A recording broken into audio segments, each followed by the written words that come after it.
Albertville candidates. The first thing I would ask is that everybody please silence your cell phones. Just because it's distracting to other people, sorry. 2 candidates are vying for the position of mayor and 4 are vying for the 2 open city council positions. So it's nice, we've got some real options this year. Each candidate will have approximately 11 minutes to make their presentation, and if they choose to take questions and then providing answers. 2-minute warnings and 1-minute warnings will be given. So for candidates, this is our timer right here in the pink shirt. She will be holding up 2 fingers if you have gone that long, and then 1 finger, and we do ask that you be done by the end of the 11 minutes so that we can move on. Okay? Order of the candidates has been chosen at random, and the order is first Brad, and then Jillian for mayor, and then we will get into the city council people. Thank you very much for attending. We very much appreciate it. So, Brad, if you are ready.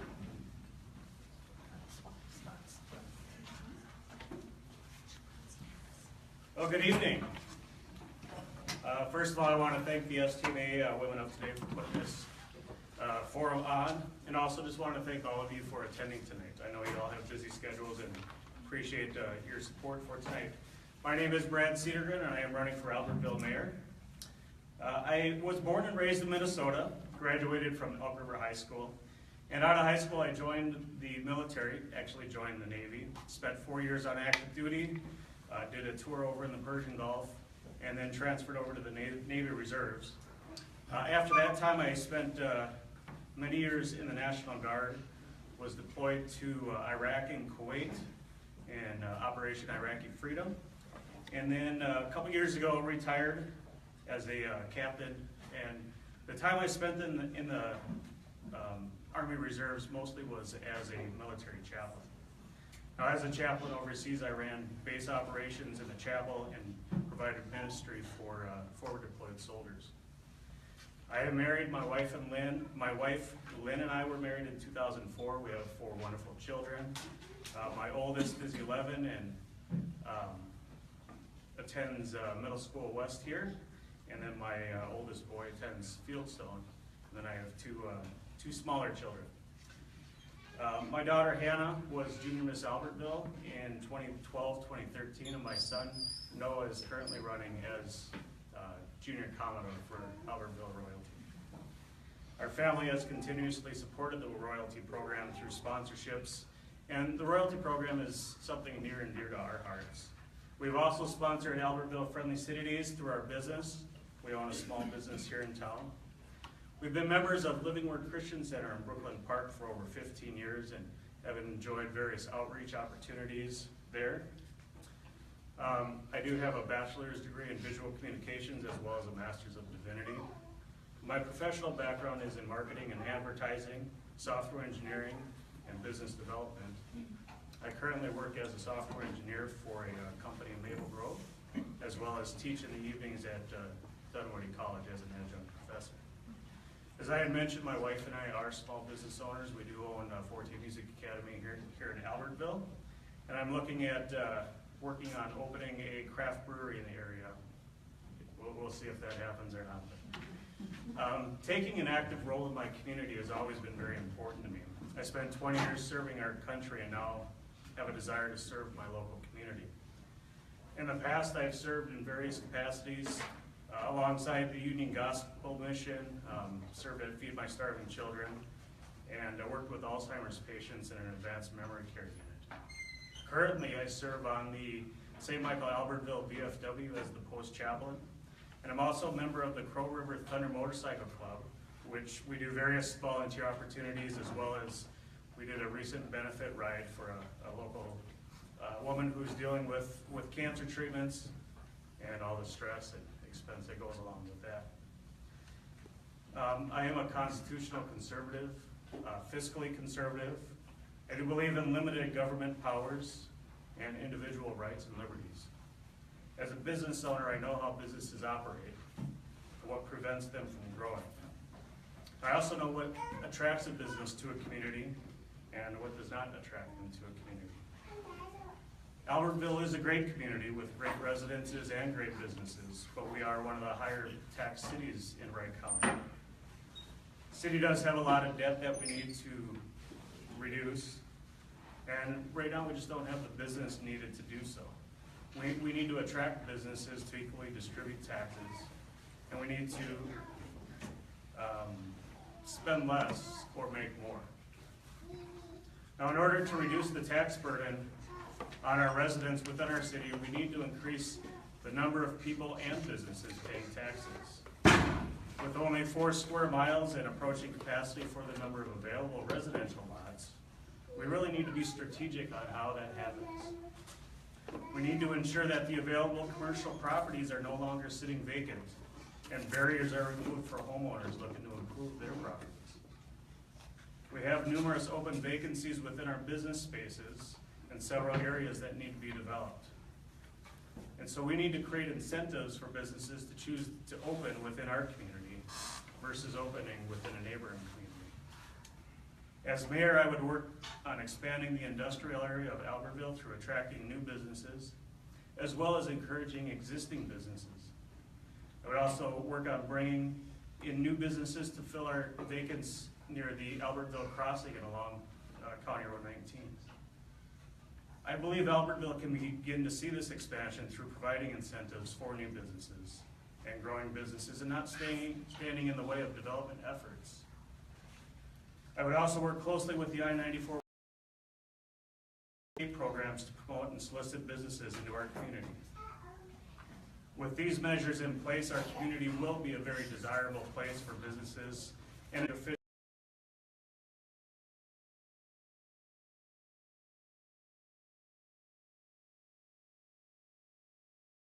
that local businesses are the backbone to any community. It's paramount to attracting new businesses and retaining existing businesses.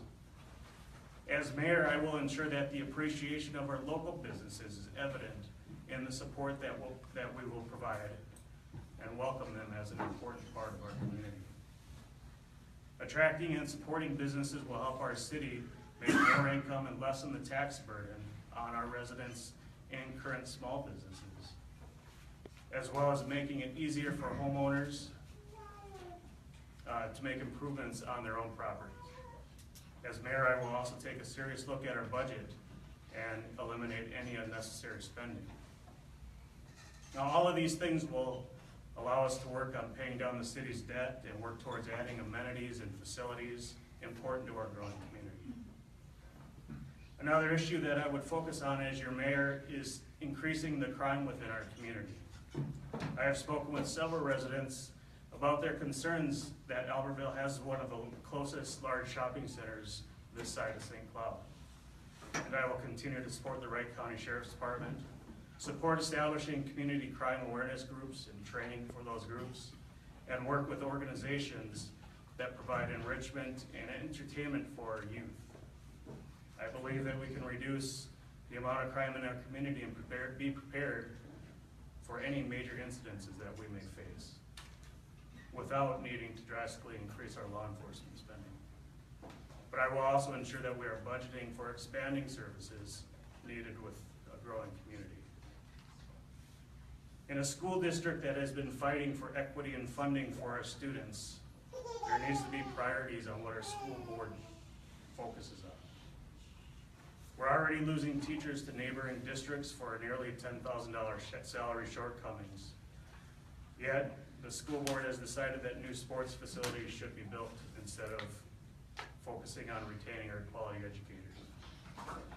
As mayor, I will continue to work with our local elected officials who have been working on getting our district up to the funding level that we should be at, and to use our current funds wisely. And we're also seeing businesses close their doors and new businesses reluctant to open theirs due to high tax burden in our city. Once the funding for our students is resolved and the teachers receive competitive pay, then I believe we can look at adding new facilities and improving existing facilities. But we must never put the education of our children in second place. Now, all of these efforts will require trust in the city council. As Albertville mayor, I will ensure through transparency and commitment of the entire city council and staff, that members of this community are given a voice and their opinions are heard. I will work closely with the rest of the council on issues of importance and keeping this community a great place for all of our residents. And I will put our city and the wants of our residents in front of my own personal agendas. I now open it up to any questions. I think we have 2 minutes. Are there any questions from any of the member, Yes. I've got the same question, and it's gonna apply to all the candidates. What, you talk about attracting businesses and things like that, and I think that's important. I think that as a family member here in Albertville, a lot of times we're driving to Rogers and Maple Grove. Yes. There are definitely things that we feel like are lacking in this town with restaurant options. And I heard you about the sports facilities, and I guess my question is, what's your feeling on the second sheet of ice? Well, as I mentioned, I am all 100% in support of sports in our community when the time is appropriate and when they're done correctly. As far as having places to eat within the community, I know several restaurants have looked into Albertville, but we just don't have the daytime capacity for them to thrive within our community.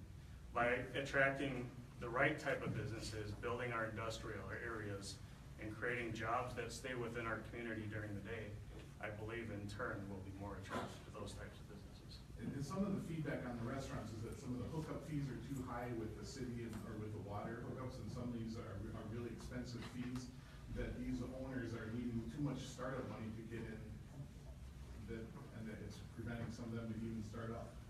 There are a lot of fees, as well as the lease rates within Albertville are very high. Lease rates are comparable to those of Maple Grove, even though our market base is nowhere near that of Maple Grove. Those are in part due to the taxes that our businesses pay in Albertville. Okay, we had one more question here. Sort of on the same vein, you mentioned amenities. I wasn't sure where you were headed in that, what kind of thoughts you had. Well, as I mentioned, I'm 100% for sports. I love sports. I love that my kids are involved in sports. But we need to ensure that we're improving or adding to our existing facilities and amenities when we have the money to do so, and not when we're trying to fix our lack of funding for our students. Well, thank you very much. Appreciate Thank you. your speech.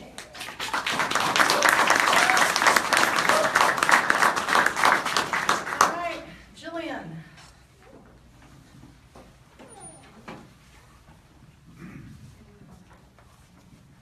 Good evening, everyone. Thank you for coming tonight, and thank you especially to Julie and the leadership of the Women of Today for putting an event like this on.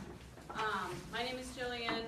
I am seeking re-election for my third term for Albertville. I've been on the council for about 6 years, and I've lived in Albertville for about 10 years.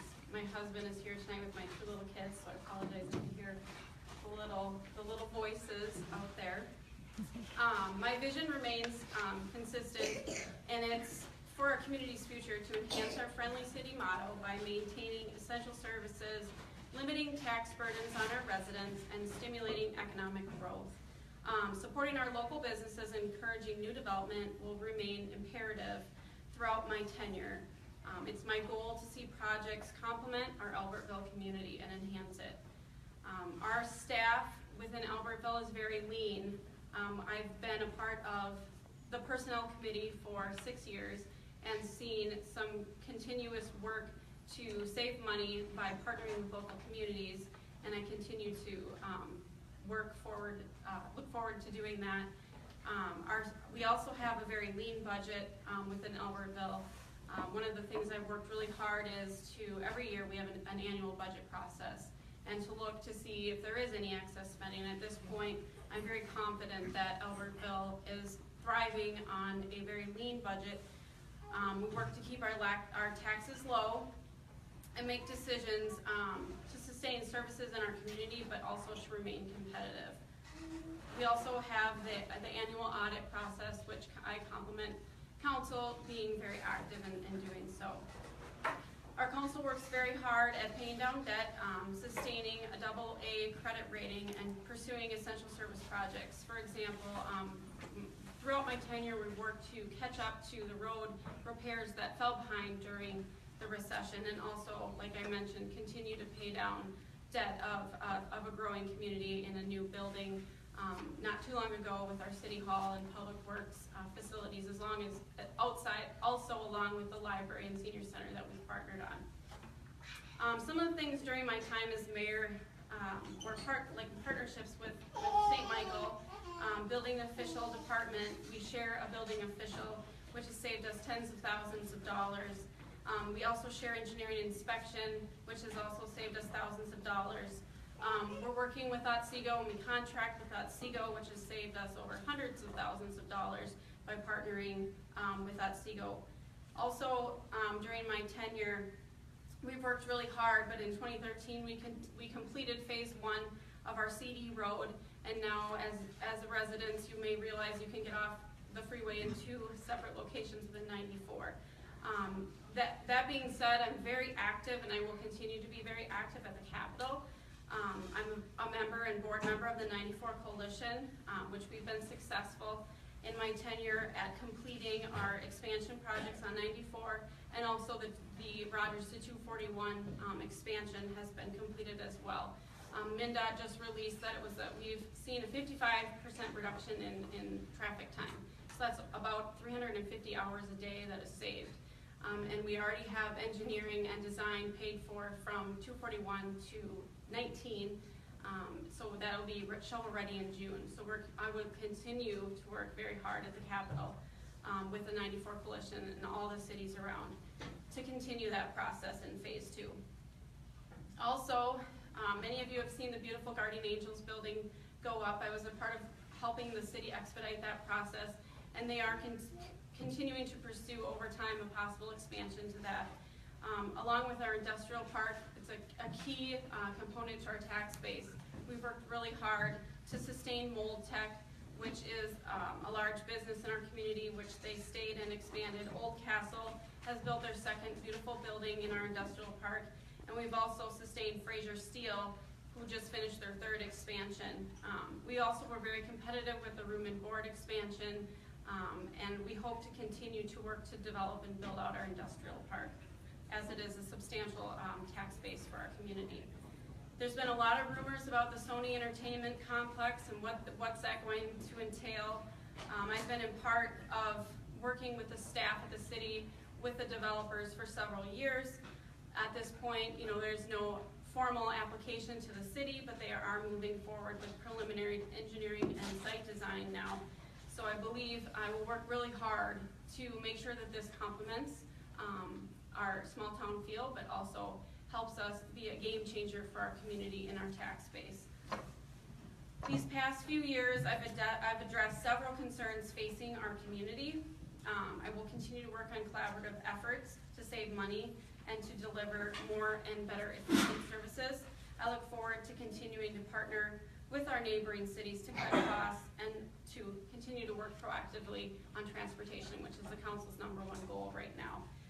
If re-elected, I will continue to provide leadership to the city council by seeking input from the community, which I will do now with questions and with a goal to represent the best interests of Albertville. So thank you. Is there any questions? Okay, go You mentioned you're working towards keeping the budget lean. I recall a meeting last December where a vote was made for an annual budget increase. Do you recall the meeting? I think it was December 7th. Every year we start the budget process in July, and then we have a voting for a preliminary budget. At this point, yes, we are looking at a levy increase. However, it is basically a lot of it has to do with debt and inflation. So we are not adding any services. Last year, we added a fire chief, which Otsego does pay for about 40% of that cost. But from my time, all of the levies have been either paying down debt or increasing headcount, but also saving in headcount, because when we hired our city administrator and engineer, we save about $70,000 a year for that, so. I don't know if that answers your question. No, I was gonna go on, I was actually speaking of last year, there was a vote to increase, I don't remember exactly what the budget's for, but I think it was the operating budget. And the vote was initially for 4.5%, and it was determined that it could be increased by only 3.5%, do you recall? And then the council, they were all voted to go ahead and keep the extra 1% as a slush fund, and I was gonna ask if that's something that you would continue to do. I think a lot of that had to do with not necessarily knowing where we were going in the future with, if we were gonna continue partnering with the arena. We had just done a substantial redo of the roof, and we partner, a lot of our general fund money goes to road repair also when we have special projects. For example, we just completed a huge project on the older end of town, which would be considered the east side, with our sewer and water. So I think in general, I absolutely remember utilizing that, but I don't remember it being in an excess spending slush fund type fund project way. So. One of the questions that was written is, how are you going to cut taxes without cutting services? Well, I don't claim to say that we're going to be able to cut taxes. I mean, I think every year there's inflation in the economy, but it's always an area that we're going to look to limit tax burdens to the residents, but also sustain essential services. Are there any other question up top? We do. You keep talking money, and you keep talking debt and how we're gonna fix it. How much is the city in debt right now? The What are actual, the plans to eliminate that? well, we have what you call paying back debt. So the building of the city, I don't know the exact number off the top of my head, but debt, we do have debt dropping off, payback debt dropping off in 2017, and our big year will be 2022. So we should see those years probably closer to a lower levy when it comes to inflation. So, but I don't know the exact number off the top of my head. Okay, so the debt, is that caused from overspending, or how did the debt be created that you have such a debt? Well, debt is created from the building of city services. For example, prior to my tenure, we put a huge investment in a sewer and wastewater facility to sustain state standards and make sure that our discharge levels are normal. So that was a big substantial, we had to take a bond out for that.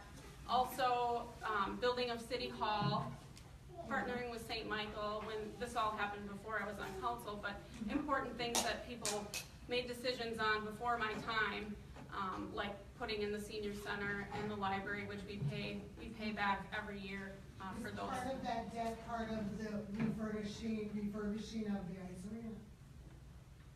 At this point, the city is a that third. just all squished together? Well, when we paid for the repairs, that came all out of the operating budget, so, oh, I have 1 minute, okay, thank you. So yeah, as a third partner in the current arena, I think we pay about $70,000 a year to sustain that, but it also gets made, the arena usually, and Walter's here, he even talked to him after, he's on the arena board, but we usually shoot to end up in the green, not in the green, but in what you would call the black, not the red, which we've been fairly successful at doing. Thank you. But again, I'm not on the arena board, so the arena board can speak better to that. Any other questions?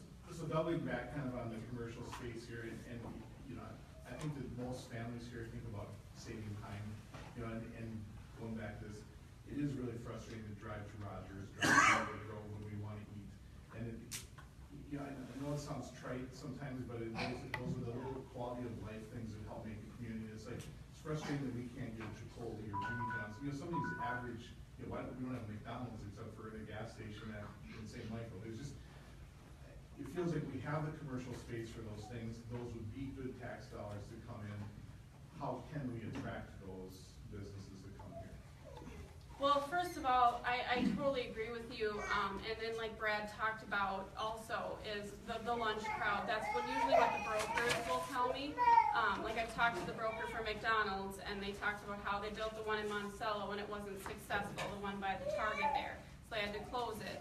However, with this mall of entertainment, could be a complete game changer for Albertville. It could bring thousands of people off the freeway, but yet keep Albertville on the south side as more of a small town community, but then help with the commercial tax base. So I think that working well with those, and then also electing good leaders that will be representative at the state and work with their state legislature to help improve access on the freeway is going to be a huge way to try and enhance our economic development. You know, there's tools that the city has to help stimulate business, and I believe we're utilizing those by tax increment financing just to sustain the industrial usage that are parts that what we have already. And then also for smaller businesses like 152, when they did their flip, you know, we had a revolving loan fund that we invested in that, and then they're paying us back. So there's avenues that the city has to help with economic development, but the true recession, commercial recession, what I've been told by the brokers and people, like when I'll write emails to Chipotle and Jimmy John's, and I'll talk to Caribou about having a bigger space. You know, they're often telling me, you know, that commercial development is just starting to come back. So you could. You do have contact with brokers that look for those kind of spots now. I personally, thank you, Julie. I personally do, but I can talk to you about it after. Thank you very much. Thank you.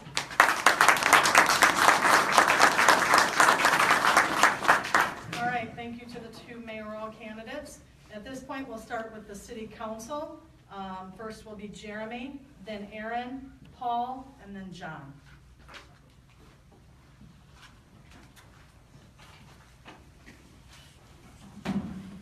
I'm Jeremy Dominic. First, I wanted to thank the women of today for putting this on. I understand that they weren't expecting to do it, and they got it put together last minute. It was pretty awesome that they were able to accomplish everything and organize everything so quickly.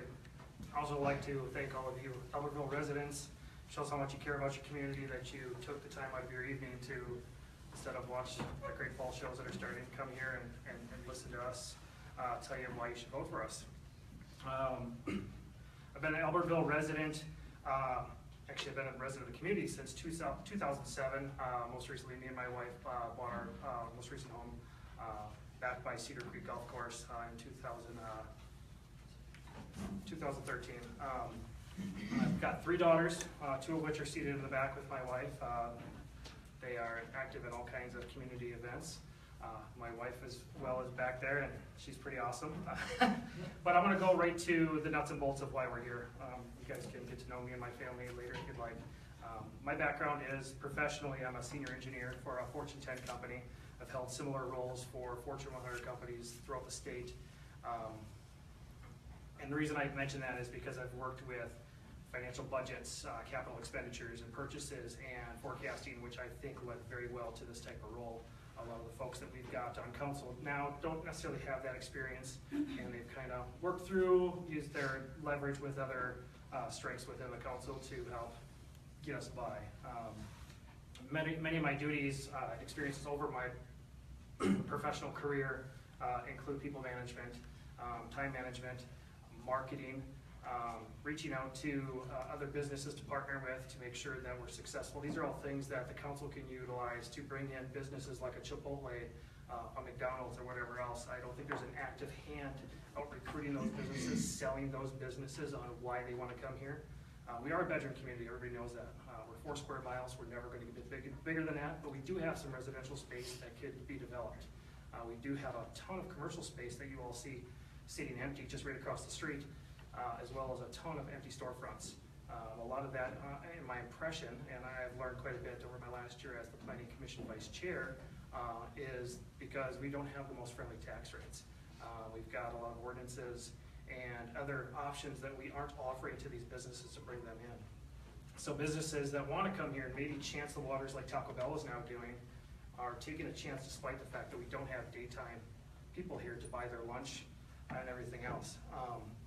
With Sony coming in, if that definitely happens, I'm all for it.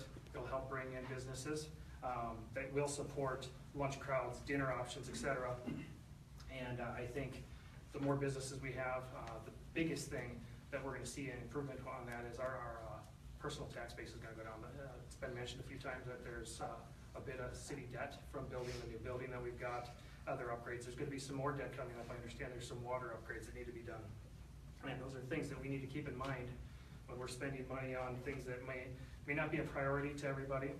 We have some costs that are gonna come up that we have nothing that we can stop. We have to make sure that we've got safe drinking water and make sure our wastewater is taken care of. So those are things that are on the horizon that we're gonna have to address, and those are gonna impact everybody.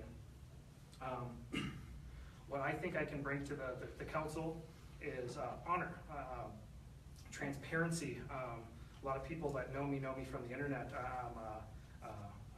The founder of the St. Michael Albertville Bulletin Board, which has 7,300 plus members currently. A lot of people go there on a daily basis just to get caught up on current events. I personally love it. I love social media. I use it for tons of stuff. I run multiple boards. I've been told firsthand by tons of people of events that they wouldn't even have known of that the city's doing if it wasn't for this board. I try to stay very active on there. I try to give back to the community as much as I can. I volunteer a ton through my church, through my own efforts, do toy drives in the winter for Toys for Tots. I go out and do bell ringing. So I've got a real community service heart. I really try to give back to the community because I've been blessed in life. I think that's my obligation to do as much as I can to give back to you guys. And I'm a normal guy. I'm not a politician. You know, I work hard. I've got a family. I raise my kids here. I'm not here to support a family business that's in town. I'm not here to be a special interest and get my buddies a better deal on whatever else. I'm here to help you guys to make sure that the things that you haven't been hearing about in the city are transparent. I want to make sure that not only can you go online and find the information you want easily, if you can't, I want to be that approachable person so you can come to me and say, hey, what's this all about? I'm going to tell you that straight facts. This is what it's about. What's your opinion on it? I'll do what I can to make sure it's right for you guys, for us. Lastly, I guess I'm a fiscal conservative. I believe in not wasting money. I don't want to take your money from your pocket to spend it on something that somebody else wants. I don't want to take your money and blow it. I don't like to waste money. And I'm just going to talk real frank that I think we've had a lot of waste in the past. I've seen it firsthand. I mentioned a meeting that I attended in December. It was on the 7th, and you can reference it on the minutes that are available on YouTube. There was a discussion of the current council where they had an option to decrease the budget by 1%, and they opted not to. That's 1%. It's not a whole lot of money, but guess what? It's not their money. It's your money.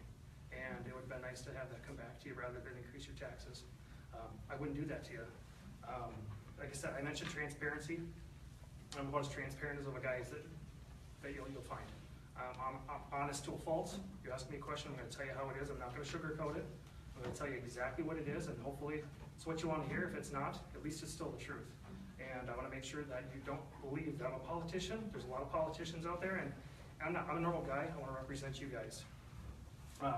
Again, to help achieve these ideals, I'm going to lean on you guys, the community. I'm going to be your voice, and you guys are all going to be my ears. I want to be able to listen to you guys and find out what you want for the community and make that best decision through feedback from you guys. And I'm always going to be approachable. We are only 4 square miles. We're not going to grow any more than we are, but we can maximize the space we've got. Like I said, we've got a bunch of empty storefronts. We've got a bunch of empty commercial lots. Let's make it friendly as we can to businesses. Let's encourage them. Let's recruit them and chase them down and say, hey, come here. This is why you want to come here. We're an awesome community. We've got all kinds of things to offer. If you come here, we'll make it worth your while. We're going to lower the taxes for everybody. The more business we have, the lower your taxes are, the lower the business taxes are. They're going to thrive. They're going to hire more people. We're all going to be able to buy better houses, improve our houses, etc. So I'm going to go a little bit short here just because I'm sure there's probably a couple of questions. Why am I doing this? I'm not doing it for the money. There's not a whole lot to it. Like I said, I'm the vice chair of the Planning Commission currently. I get $40 a month for doing that. As a council member, I believe it's a little bit more, not significant. It's a volunteer role. I've done a ton of volunteer work here, and I want to keep doing that.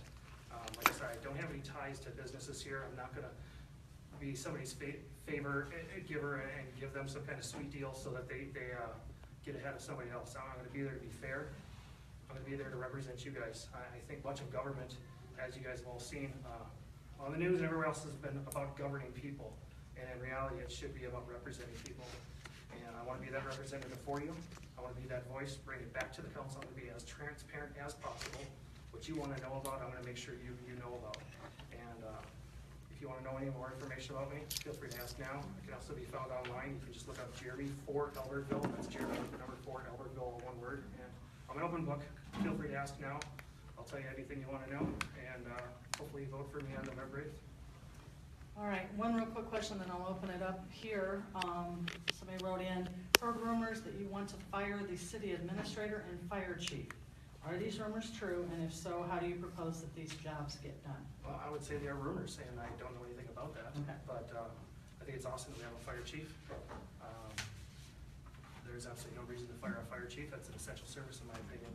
I know most of our fire department is volunteers. I don't know a lot of them very well yet, but I have met several of them. I've talked to our fire chief, actually called him, asked for the city administrator.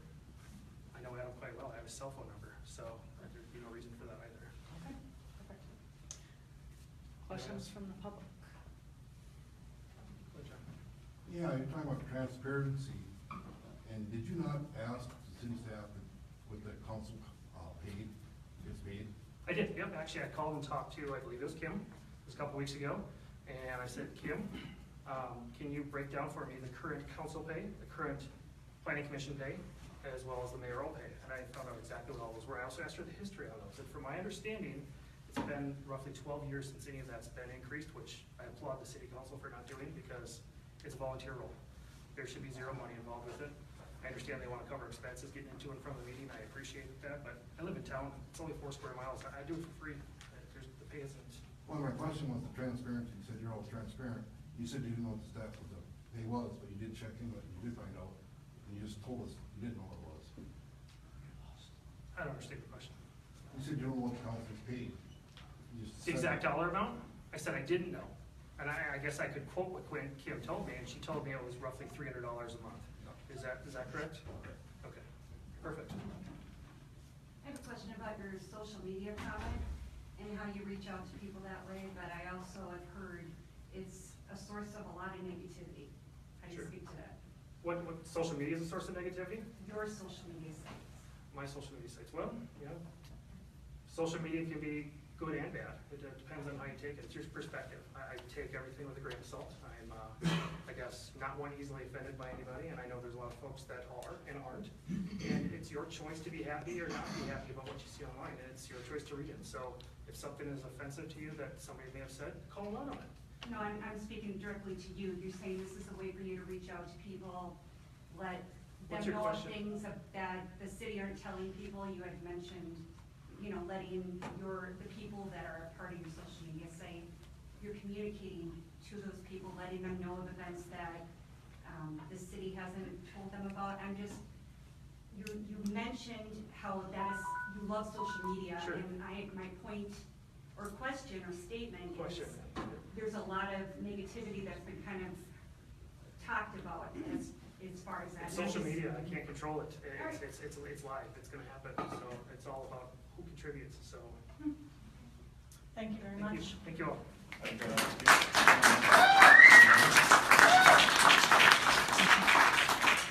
All right, Aaron. Well, I'm not going to stand behind the podium if that's okay with you. I tend to do better if I just kind of wander, so hopefully that's all right. A big thank you to Julie and to the STMA women of today for putting this forum on. You know, in a time where, you know, the top of the ticket is more reality television than it is, you know, discussion of the issues. I think this is a positive step. I mean, I think it's great that we have an opportunity to get here to discuss the issues. I think it's good for democracy. I think it's good for Albertville. So thank you very much for coming out. My name is Aaron Cockey, and I'm running for Albertville City Council. I live here in Albertville with my wife, Christy, who would have been here tonight, but she is actually coordinating the pumpkin patch party at our church. So my 2 daughters also elected to go there and hopefully ramp up before Halloween on Monday. My oldest daughter, Natalie, who goes to Middle School West, is in 6th grade, and my youngest daughter, Reagan, who was a 4th grader at Big Woods. I was born and raised in Iowa, graduated from the University of Northern Iowa with a degree in public administration. And public administration is, you know, not really a flashy degree. It's basically public budgeting, public finance, public personnel administration, the nuts and bolts of kind of how you run a city, how you run a county, how you kind of run any level of government, and what you need to do to be successful at that. After I graduated from the University of Northern Iowa, my wife and I moved to Minnesota, where she did her student teaching to complete her elementary education degree. She was doing her student teaching. I got a job working for the Minnesota State Senate, and I literally started as low on the totem pole and as low on the rung as you can possibly get. I started as a session-only page, which meant that I would have a job for as long as the legislature was in session. And I would basically be the errand boy for anybody and everybody. And so as Christy and I talked about whether or not this was the right opportunity for us, she said, you know, get in, prove to them your work ethic, prove to them that you're able to get along with people, you know, show them, you know, that you can handle what's going on. And sure enough, after I'd started, about a month later, I got a full-time position working as a legislative assistant, and from then on, just slowly worked my way up the ranks of the Minnesota Senate, culminating in my position as committee administrator for the Senate Commerce Committee when Republicans took control of the Senate in 2010.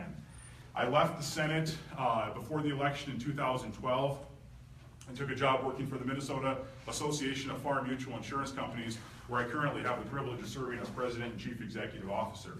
You know, it's such a great role. I really do love what I do.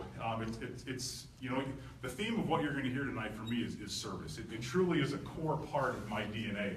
And my position as president, chief, and CEO of MAFMIC is to be able to serve, you know, the people that make up, you know, the roughly 100 property casualty insurance companies that I represent, making sure that their businesses are going to be successful. You know, I don't know how many of you had a chance to read an article in the Star Tribune about a week and a half ago entitled Help Wanted. And that article touched on the fact that cities across Minnesota are having a tremendously difficult time finding people to serve on mayor and city council. The article said that 2/3 of the cities in Minnesota will either have somebody run unopposed or a position unfilled. Now, so whether you support me, or you support John, or you support Paul, or you support Jeremy, it really is a great thing that we have people that are willing to step up and serve. Kudos to Albertville. I think we're going to be better off as a result of it. Like I said, whether you vote for me or not, I think it's good for democracy that you have choices. And so, again, compliments to the guys that have also thrown their hat in the ring. Like I said, a core portion of who I am and what I do is service. And one of the big functions of that, if you talk to anybody that knows me or has talked to me for any length of time, will know the passion that I have for an organization called Building Without Borders. This is an organization that we created a couple years ago that builds houses for people living in poverty in the Dominican Republic. We've built 15 houses so far in the last couple of years. I'm looking forward to the election being over. I'm headed down to the Dominican to build number 16. And the reason I talk about that is, again, it's the service aspect. And that's what got me to want to run for Albertville City Council, is that desire to serve. I was contacted in late July, and somebody asked, Aaron, you ever given any thought to running for city council? Or you ever be interested in running? And I kind of took a step back because I'd always been on the staff side of things. And I'm like, gosh, me as a candidate, I never really thought about it. But as that flame kind of got lit, and the more I thought about it, and the days and the weeks ahead, I thought, you know, I need to make a decision, and I want to make sure I do my due diligence. So I decided to go in and meet with City Administrator Adam Nafstead and say, Adam, you know, what's the city going to be facing in the next 4 years? Is there anything that of value that I'm going to be able to bring to the city? And two things that stuck out to me. The big push on the part of Albertville to finish 94 from 241 the rest of the way up to Albertville, and the need to fix the wastewater treatment plant. And so as he mentioned those things, they sparked, and I thought, you know, as somebody who spends every day that the legislature is in session down at the Capitol, I have developed a tremendous amount of relationships down there that I thought, you know, this is something I'd be able to be effective at. I'd be able to help, you know, my neighbors, be able to, you know, really deliver stuff for my, you know, for the people of Albertville. And so that's really what got me to run. And so here I am. I'd love to answer any questions if anybody's got them before I am able to wrap up. Is there any questions people have that I, you know, certainly be willing to answer? Yeah. I do, and it's a question for everyone that's running for city council and mayor, is there's been a ton of comments out there regarding the ice arena and the bonding issue, and there's a few people out there that seem that their candidacy is primarily to either support or not support that issue. what I would like to know out of all the candidates, basically is what their stance is. And all of these are 4-year terms. This is one issue that's gonna present itself within the next 2 or 3 months, and it's gonna be done. Then there's the long haul, there's another 3.5 years. So basically my question is, are people running just on this single issue and are going to float the next 3.5 years or not? Well, speaking obviously only for me, that wasn't a deciding factor in whether I ran for city council or not. I've been candid, that's hands down, as I've been going door to door and meeting with hundreds of people throughout the city. I would say the biggest question that I'm asked over and over is where are you at on it? And my response has been the same to everybody. I mean, we don't know what the exact, but as things stand right now, I'm fully supportive of it because it's a referendum. I think that people should have an opportunity to vote on it. The one thing that I haven't liked about it is the fact that it's not being held on a general election date. The fact that it's being held in February, and I think there's some reasons behind that I won't get into. It's not enough to detract my support from the issue as a whole, but I think it's good. And I've got a litany of reasons why, but that's not the reason that I'm running for city council, either for or against. Hopefully that answers your question. Thank you. Yep, absolutely. Any other questions? Yeah. With your time working with the legislature, will you have time to fill your position as a council member? Absolutely. In fact, that was one of the things that I talked to Adam about when I was saying, based on how things are, what's the time commitment that's going to be required of this? Because I said I don't want to be able to do this if I'm not going to be able to give 100% to it. It's not fair to the people of Albertville. It's not fair to any of these other guys, to be able to run against them if I was to get elected and if I wasn't able to give 100%. And absolutely, that's not going to be an issue. You just have to realize it's not just your meetings, it's your things, some of the things that people would like to visit with you, talk to you, will you be available? Absolutely. I think hands down, I put myself up against almost anybody else, not only just in Albertville, but just professionally speaking, that I am 100% accessible. I give my cell phone number. I have my secretary, she always asks, can we give your number out? And I'm like, give my number out to everybody. I mean, I want to be available. I've got no issue. I've got nothing to hide. I like to talk to people, so yeah, as we get into it, I always tell people, politics in the end is about coming together to get things done. In the end, it's a relationship business.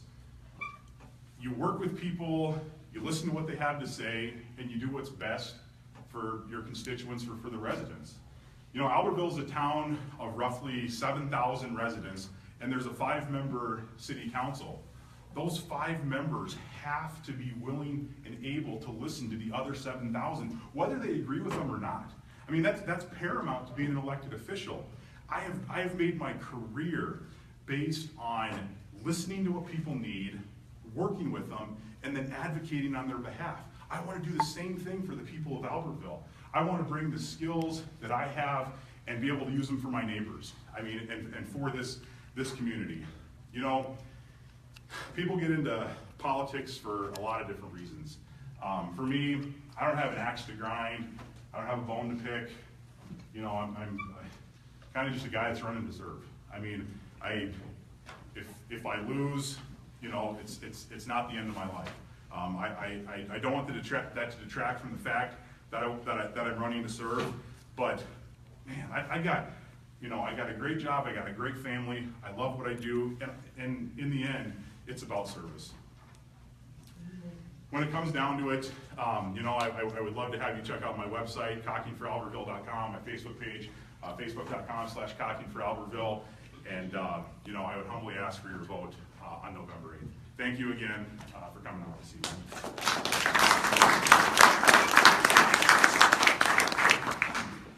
All right, Paul Turpin, your turn.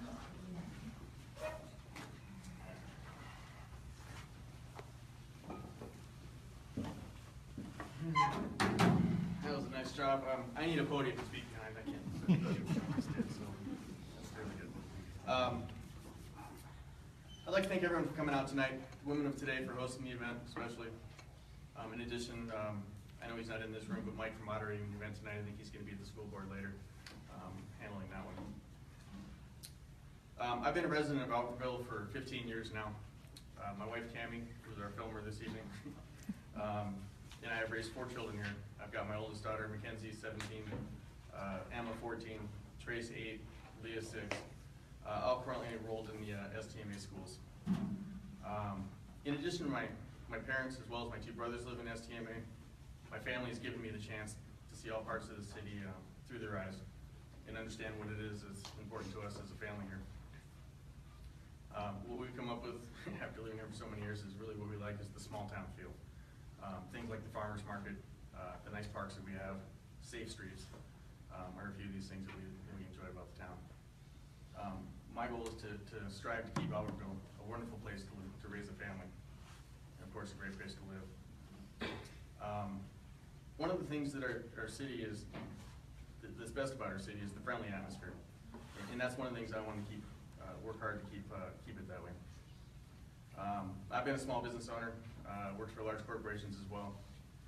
And one of the things that really kind of has gotten to me lately is that our taxes, including the levies, have raised the cost of living here significantly. Whether they're needed or not, it's just a fact of where we stand right now. Our families and businesses, they've had to learn to work with less. They've had to work within a strict budget, yet still look forward to all the great benefits that we have in this town.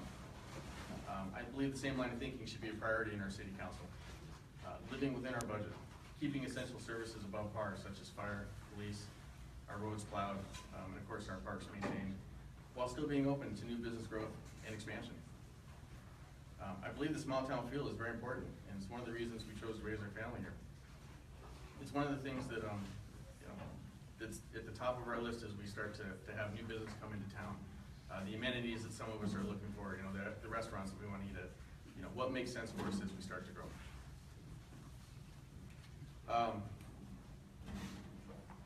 Why am I running for city council? That's a big question everybody always asks. As these guys have said tonight, it's a volunteer position. My wife and I have enjoyed raising our family here for the last 15 years. So much that we encourage my siblings and my parents to move here as well. Maintaining the small town feel that we all moved here for as we grow has motivated me to run for the office. I feel it's our civic duty to assist in planning for the future of our city with fresh points of view, as well as maintaining what we all love about our community.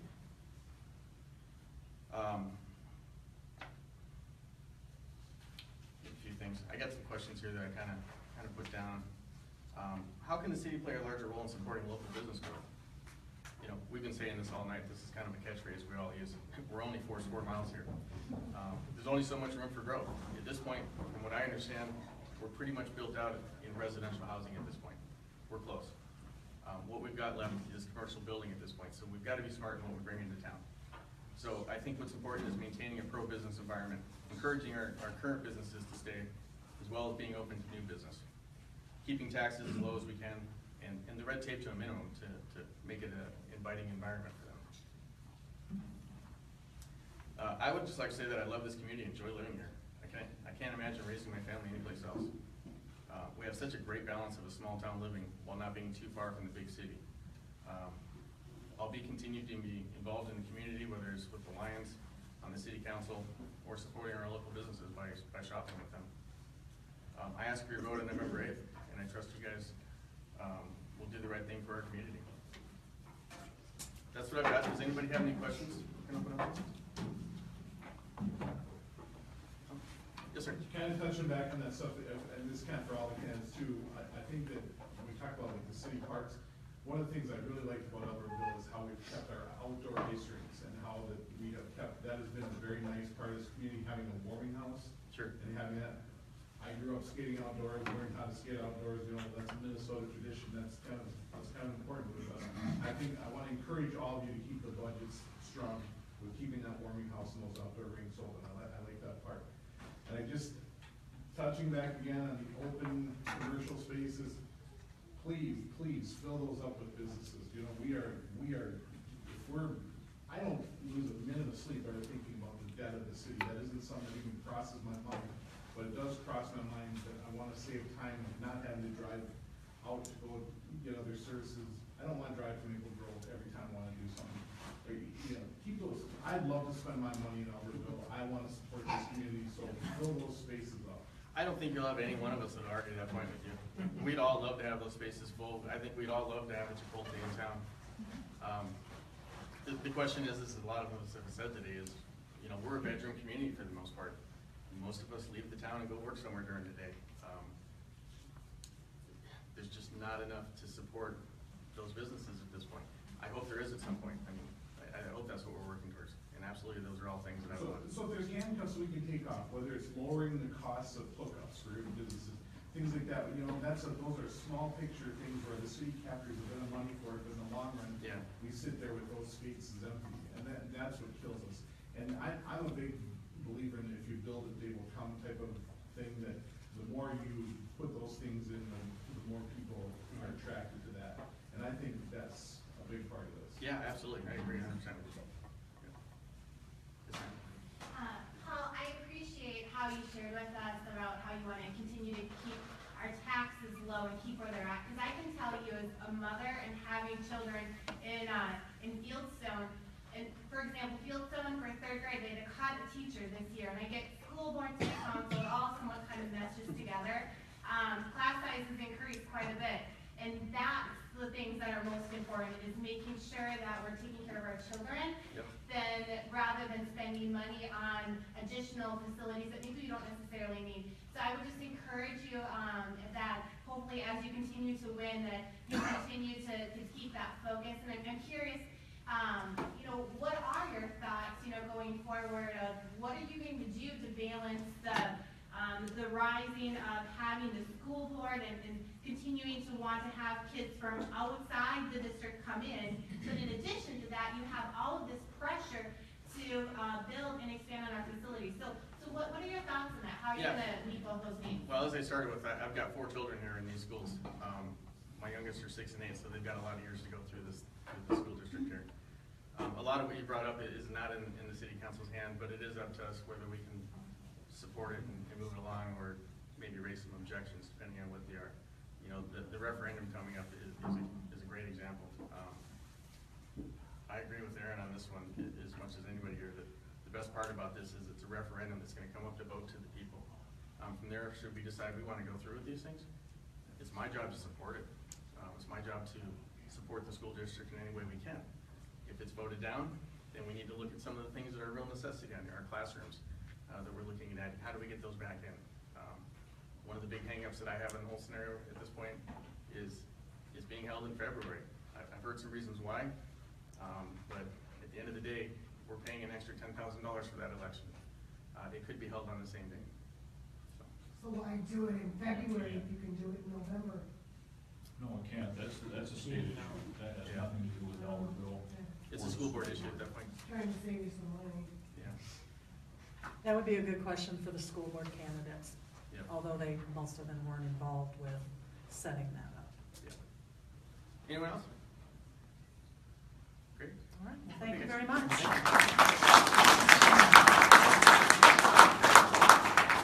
All right, John Betch, please.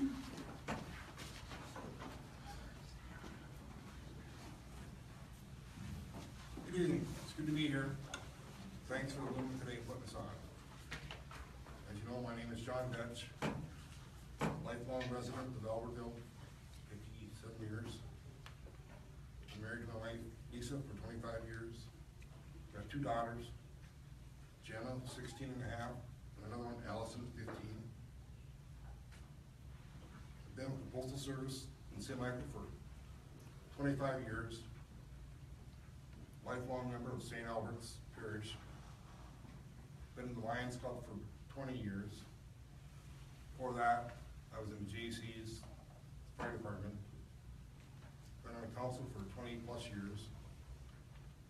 So I really do believe in the service. One of the things I'd like to talk about, the taxes. They're kind of high, but you can have options. You need or want, you talk about, do you want to live here or do you need to? You can live outstate and it's cheaper, but they don't have all the amenities. They like the things that we got here, a lot of people like them too, and it all costs money. And part of our budget is mandated by public safety and debt. The debt comes from stuff that we are forced to do, like wastewater treatment, sewer plants, water, buildings, so it's really hard to get around that. And again, we can choose not to do this sort of stuff and have no debt, but I think people have spoken that they like the amenities that we have. And I have an illustration here, and I don't know if I'll present it well, but talk about my dad, he passed away, but he always said we gotta grow and keep moving forward. So I asked him one day, well, when you were here, there was only a couple hundred people. Now there's about 7,000. So where's your rebate check on your taxes? Because we brought all this stuff in, the businesses and the residential, and things keep going up. And then we wait for like the city of Minneapolis. People that had property there 70 years, they should be millionaires because they brought all that stuff in there and all this growth. So it's kind of a slippery slope. You can bring and build stuff. It's on forward. I want to do that. But if you think your taxes are going to go down necessarily because you got more of it, I think you're kind of living false dreams, I believe, because all the stuff takes money to make it happen. So, I mean, I can promise you this, promise you that. I'm not going to do that. But I do want to kind of piggyback what Jillian said. We all had a council. This is what our vision was. And we think we're doing a good job of doing what's been happening here in Albertville with the things. If it isn't, I guess we'll find out. But I really have not really heard any negative things of how we've been running the city. So other than that, I'd like to end my campaign on a positive. Have a good day. If there are any questions, I'd be more than glad to answer them. All right, are there any questions for Mr. Vetch? Yes. So the average citizen in Albertville is right around the age of 29 years old. So I'm just curious, that what do you do to make sure that you stay connected to all of the citizens in Albertville, given that many of the citizens are millennials? Well, the best, I guess, I would say is I'm involved with a lot of different things here. I got kids in school. I think that puts me out there with them. And I do try to be available when they want to talk. That's where usually we run a lot of your stuff is we had events or functions. People kind of tell me, hey, I kind of have an idea on this. I'm always there to listen to whatever you would like to bring across. That's an interesting point. I did not know that the average age of a citizen was 29. Wow. I feel old.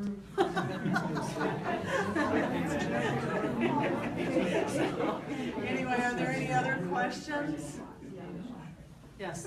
John, I think that was something that I was in Rogers back in a while ago, where I lived before you came. That's kind of one thing we dealt with there. A lot of the residents had been there a long time, didn't want the referendums, didn't want the school taxes, levies, and all that. And then as the families grew in and the younger people came in, more and more the levies started passing, the ice rink passed, the school passed. And I kind of feel like that is happening here in Albertville too. You know, there is change that's happening despite some of the people maybe not wanting it. I mean, this community is growing despite it you know, can't help but grow. And I think that that is something just really strategically we do want to think about. How are we doing that, you know, in the right way and accommodating these people. These young people will bring vibrancy to the community. It's good families. Our schools are ranked in the top 20 in the state. I mean, we have a fantastic school district here. And I think that we're proud of that. We want to keep those things, but we want the growth to kind of keep us here and keep us happy. And I hope that we're not fighting things that are letting that growth go forward. And then I guess you had talked about the lower some of these hookup fees, but we got to kind of discuss about what it costs to operate that, and if you lower it, somebody can make up that fee somewhere else on the line. So if you don't get it from the front end, sort of building, collecting, it'll be turned back on the users. I think businesses can absorb that later on. It's easier to absorb those costs in a business over the space of time as opposed to an upfront cost that's prohibitive. Yeah, So and the maybe city that's, has worked with some people to do that. And, you know, also, you talk about the ice arena, and if the referendum, that's a good choice. And the thing would happen going the other way, those people would be back because there's a shortage of ice time. And I don't want to get into politics of it, so to say. I mean, I understand it, but they need to have more time. And if they don't have it, they're just gonna keep coming back. Or my recommendation was, maybe state the excellence model of the school district, but almost, because those kids are being short in time. And if you want to be excellent, let's follow through.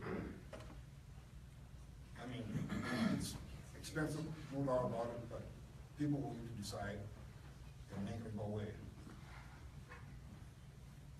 But I'm not trying to make a pitch for it, I'm just kind of telling you, this is a real scenario. Are there any other questions? So what was your vision, as a council member, what was your vision for Albertville? Because you mentioned something about that when you Well, were like, talking.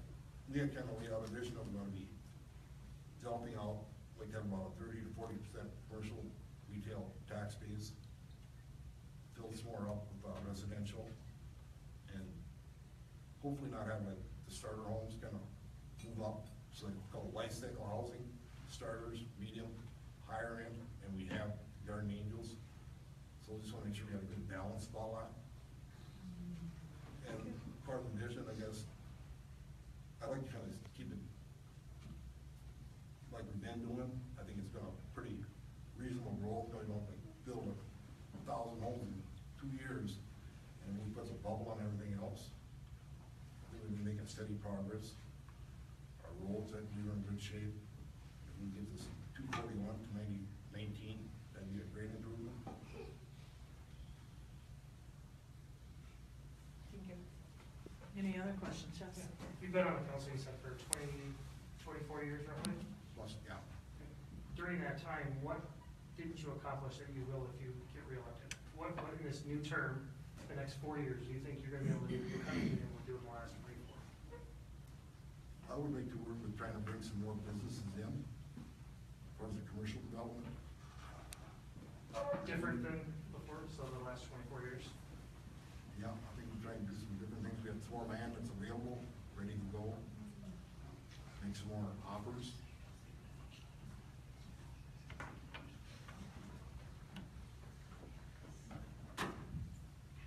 That's all. Thank you for being here.